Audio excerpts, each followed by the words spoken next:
তুমি বললে পাহাড় কিনে দেবে। আমি বললাম, কিসের প্রয়োজনে? একটা পাথর কুড়িয়ে আনো যদি, সাজিয়ে রাখবো ঠাকুর সিংহাসনে। হঠাৎ তোমার বাগান কেনার শখ শুনে বললাম, খরচ করো বুঝে।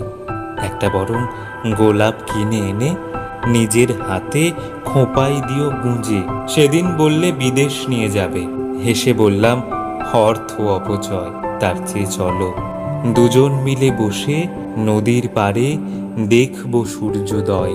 জীবন হলো ছোট্ট ডিঙির মতো, কি হবে তার মস্ত বড় পাল? ঝড় জল সব সামাল দিতে গেলে চাই তো মোটে শক্ত দুটো হাল।